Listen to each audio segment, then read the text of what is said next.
Oi duelists, it is I Hellgear, and I have this really interesting deck that was concepted off of a bet.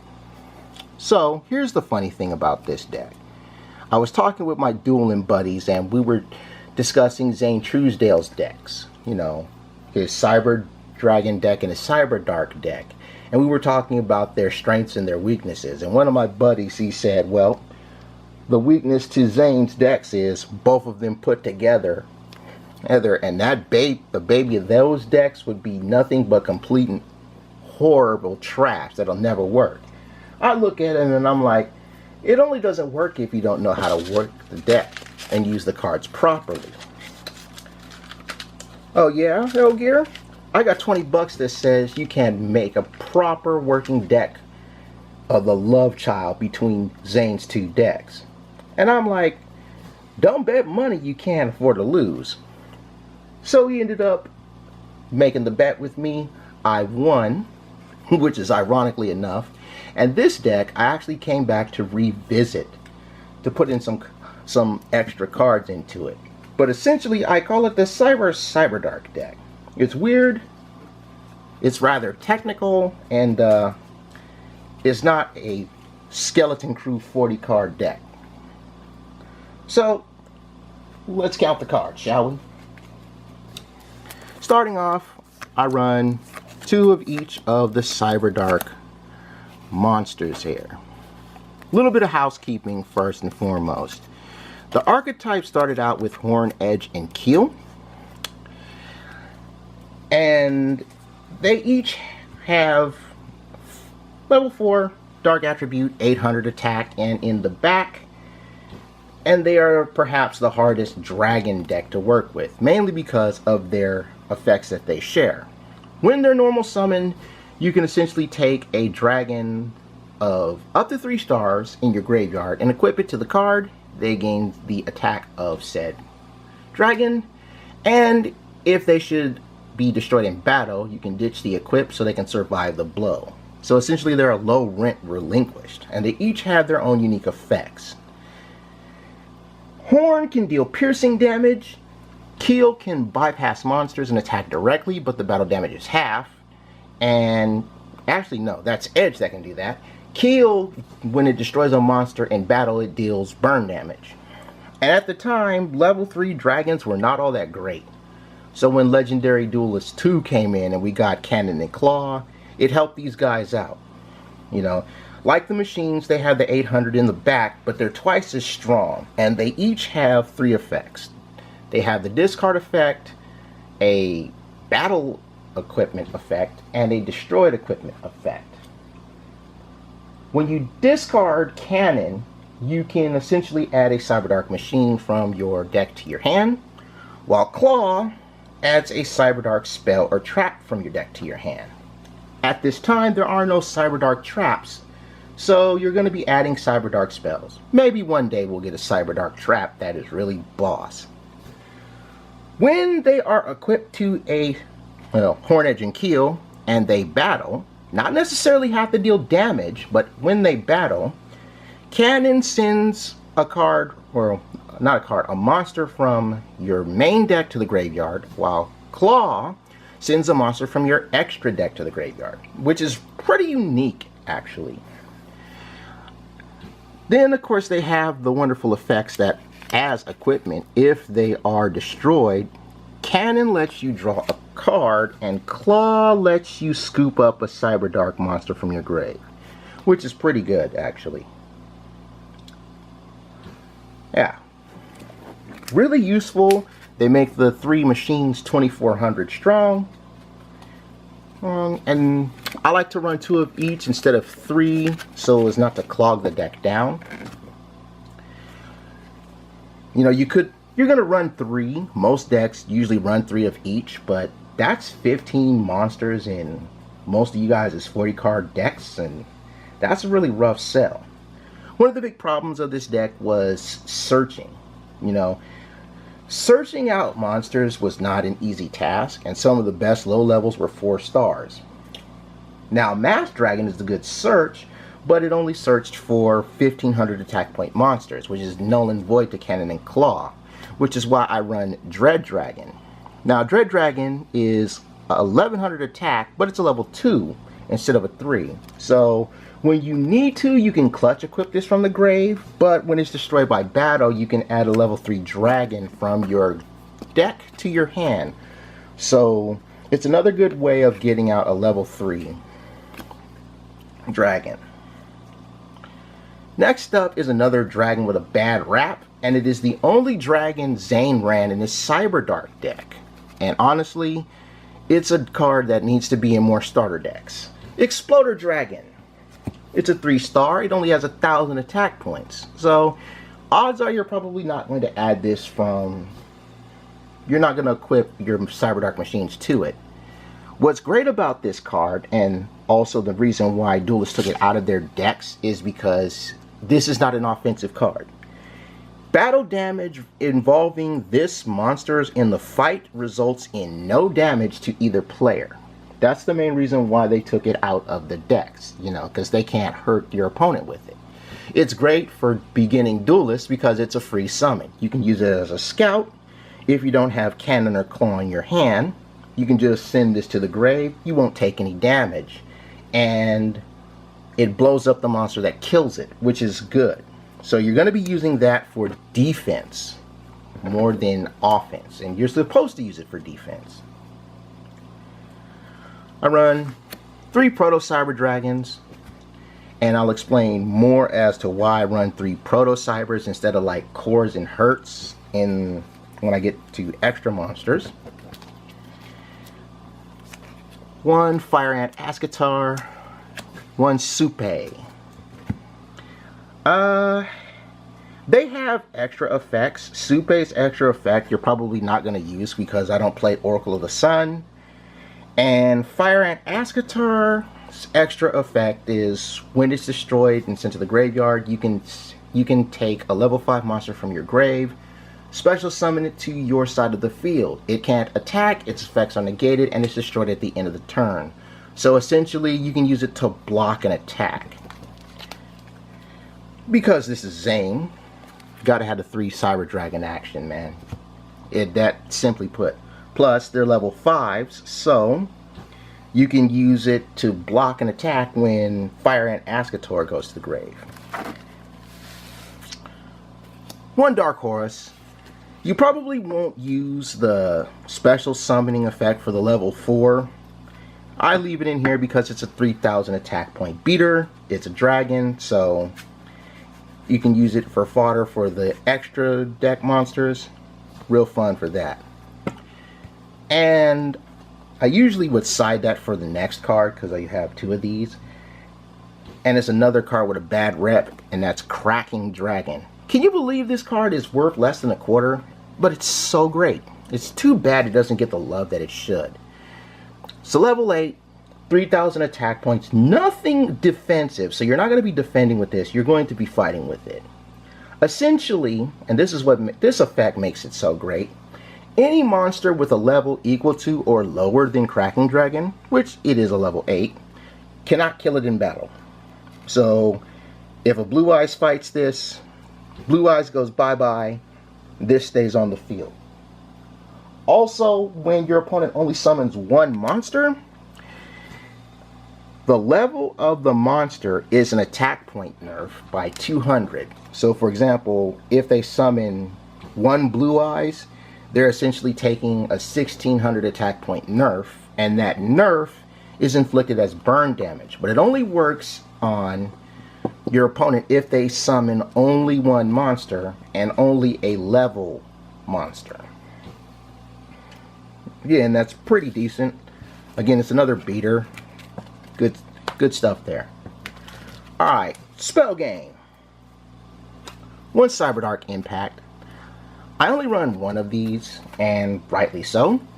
Essentially, it makes Horn, Edge, and Keel return to the deck, whether they're in the graveyard, hand, or field, and you fusion summon Cyberdark Dragon. We'll talk more about him when we get to the extra monsters there. It's also one of the cards that you're going to search with Claw. The other one is Cyberdark Inferno. I run 2 of them. Essentially, when your Horn Edge and Keel are equipped, they become unaffected by your opponent's card effects and they can't be targeted, which is really good defensive protection. So your opponent can't ash them, essentially. When they're equipped, your opponent can't ash, which is good. You can also bounce one of your Cyber Darks from your field to your hand, and as soon as you do this, you can normal summon one. So essentially, it's like this. Say your Cyber Dark Keel is on the field, you lose its equip, and it's your turn. You can essentially bounce it from your board to your hand, or, well, I can't say, Jesus, it's not a bounce, it's a scoop. Ugh, you can tell I'm nervous.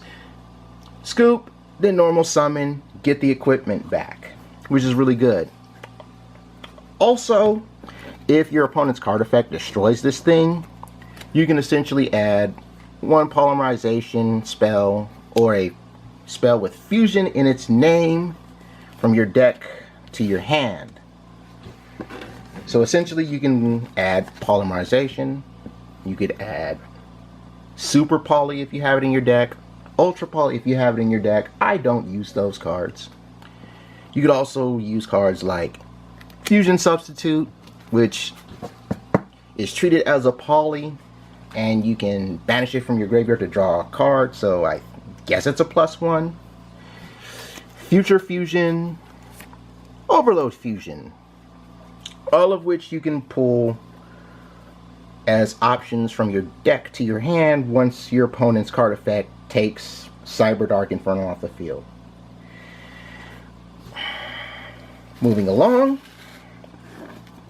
as you saw, I only run 2 Cyber Dark Infernos. Can't get a third one, but if you can't get a third one, here's another field spell that is a really good second best, and that's Heavy Metal Raiders. This card is amazing. It's not just for Bandit Keith's monsters. Essentially, when your Dark Machine monster is attacked the first time, they're not destroyed by battle, and the battle damage that you take becomes an attack point boost for as long as this field spell is out, which is really good. So, for example, you have Horn, you're fighting a Blue Eyes, and this is out. What happens is, Horn is not destroyed, you take the 600 damage, you gain 600 attack strength. But the fun thing about it is, while this is out, since Horn wasn't destroyed by battle, the equipped Cyber Dark Cannon or Claw that you have in the backfield also stays on the field. So it lets Horn Edge and Keel essentially survive 2 hits. Also, when a Dark Machine destroys an opponent's monster, you can special summon a Dark Machine monster from your hand. So essentially you can get another Cyber Dark Machine out. You don't get to use the Dragon Graveyard stacking effect, but it works for your extra plays, which is really good. Yeah, Lightning Vortex. I have to find my Raigeki. It's that simple. This is supposed to be Raigeki, but I have Lightning Vortex. I'd rather use Lightning Geki instead of Dark Hole, because Cyber Dark Machines aren't that strong and they're going to need the help. And you don't want to just whack your own monsters. You know, you want them on the field. Magical Mallet. Here's the deal. I use Magical Mallet simply because I don't want the drawback from Allure of Darkness, which is the better choice and actually the more preferred choice. They would use Allure of Darkness for this, but not every monster in this deck is dark, and if you don't get a dark monster from this draw, you essentially just pitch your entire hand, and I don't want to do that. Since we are banishing with Overload Fusion, Pot of Acquisitiveness gets me 3 of them back, and it's a draw. Hand Destruction, extra draw, and some grave stacking action. And Monster Reborn, because it's Monster Reborn. That's all for the spells. Trap Game. You can tell I'm old school because I'm running Magic Jammer, man. Yeah, I mainly use this to stack my grave. You know, discard a dragon, fuel for the Cyberdarks, no big deal.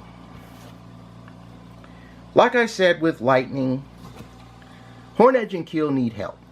And this next trap I run 2 of really should be in the side decks of a lot of duelists, even on the competitive scene, and that's Drowning Mirror Force. Now, back in the day, I was told you should never give your opponent back their powerful monsters. But in the case of the Thunder Dragons, you might want to actually play this, because remember, this is essentially a bounce back to the extra deck. So Titan and Super Thunder Dragon, because it is the actual name of the card, not Colossus, it is Super Thunder Dragon, they cannot use their preservation effects because you're not destroying them. You're just bouncing them back to the extra deck, which can give you a bit of breathing room.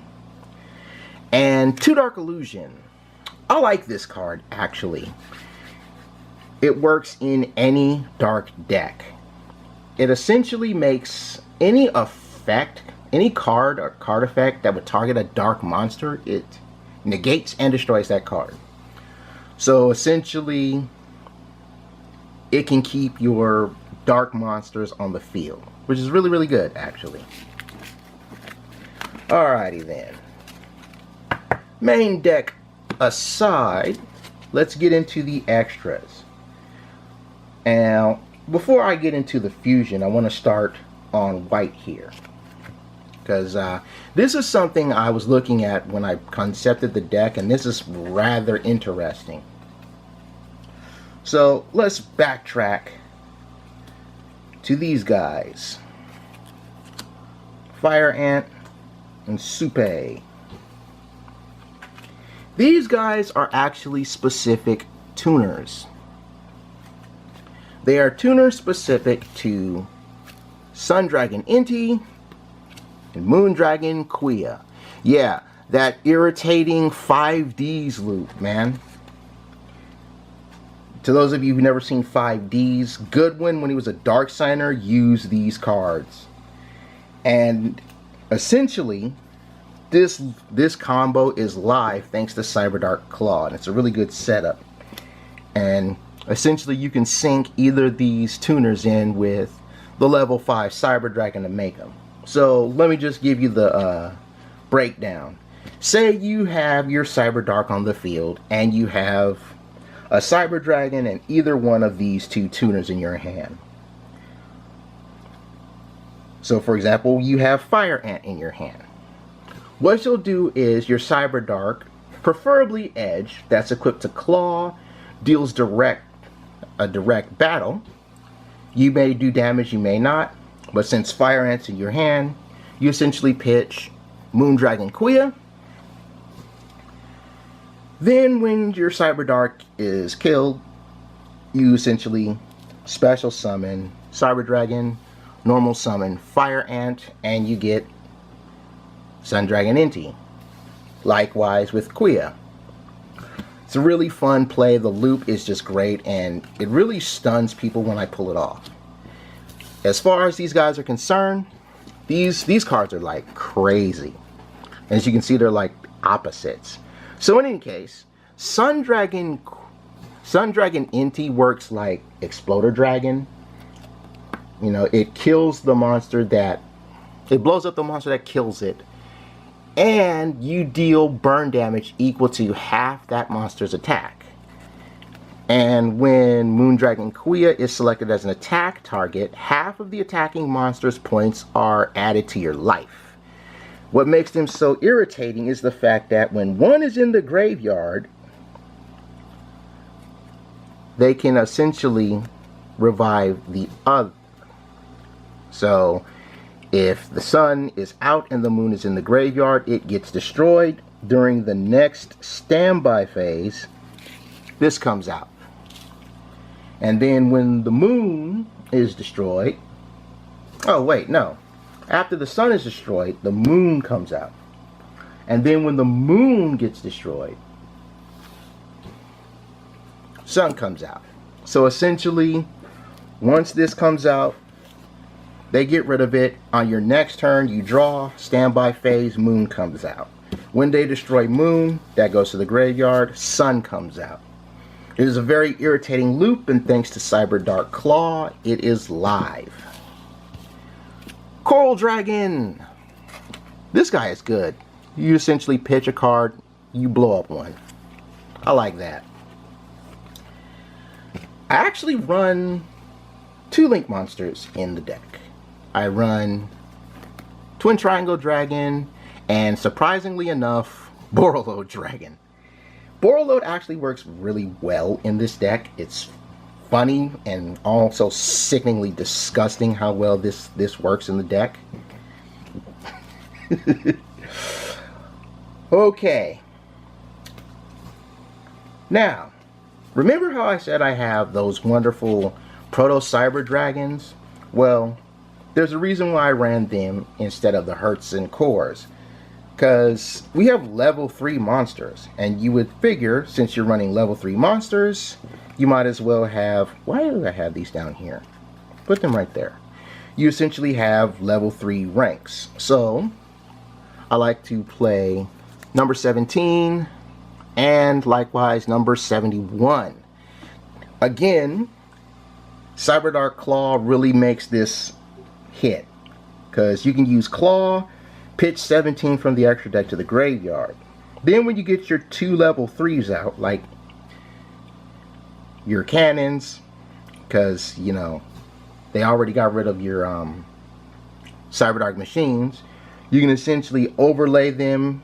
You Exceed Summon this in defense mode, and then its effect kicks in. Because when it's Exceed Summon, it revives another number other than 71 from the graveyard, and gives one of its Exceed materials to said revived number.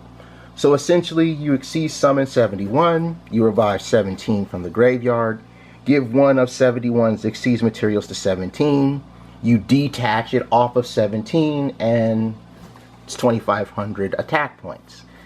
I keep 17 around because it's my answer to Clearwing.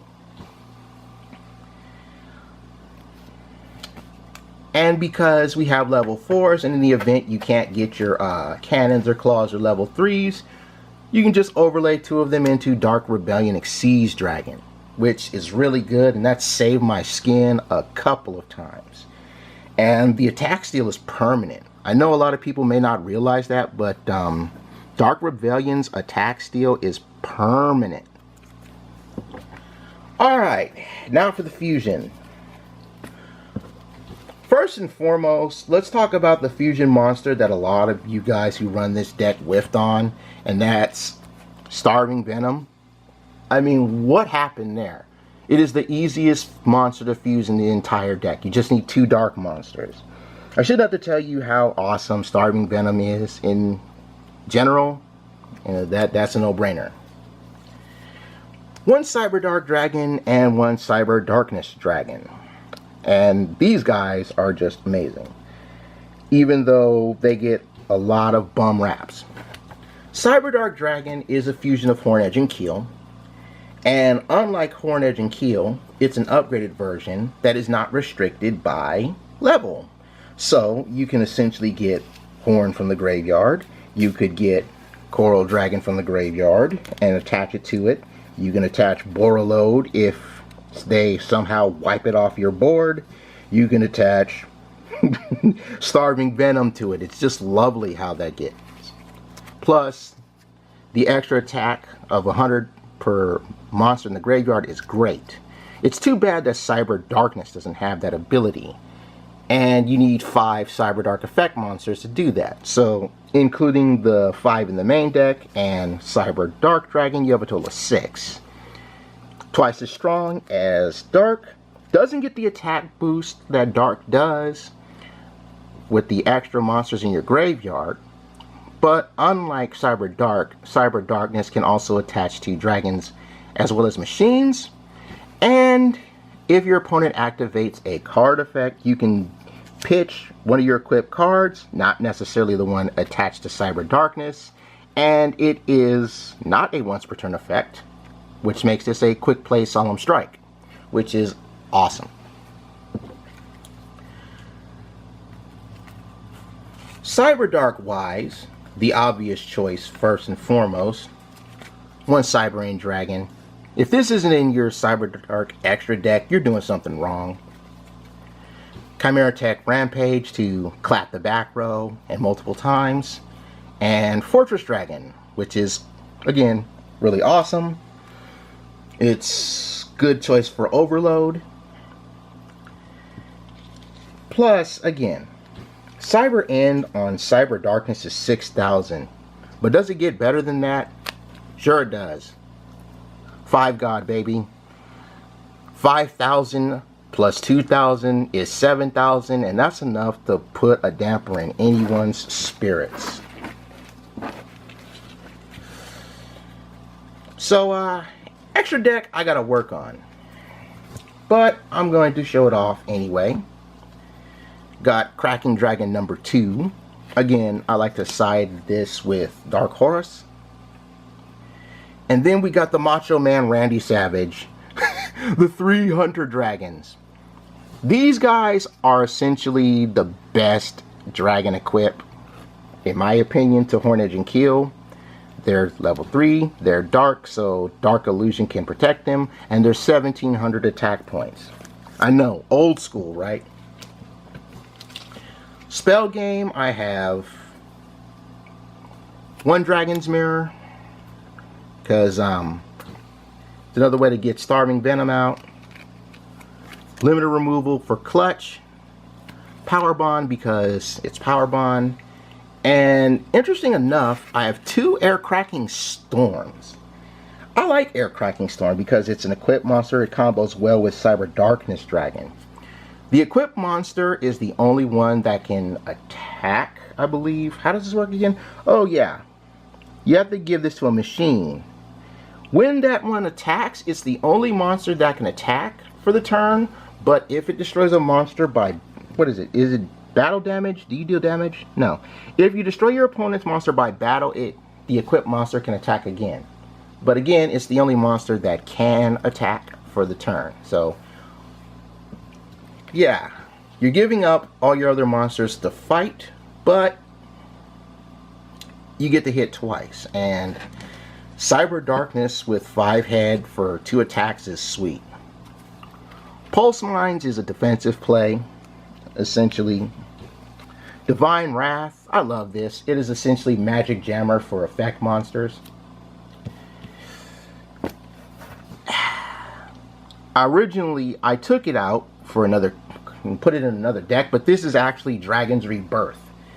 And Dragon's Rebirth is good because you can essentially revive a dragon from your graveyard, which is good for when you want to pitch Borreload, and then you can use Dragon's Rebirth to bring it back, which is cool. So yeah, really fun deck. Gotta work on the size some more. Not something anybody would really play, but I figured I'd give it a shot. It works. Really technical. And thank you guys for watching. Let me know what you think in the comment section below. More deck profiles are on the way, and I will see you guys next time.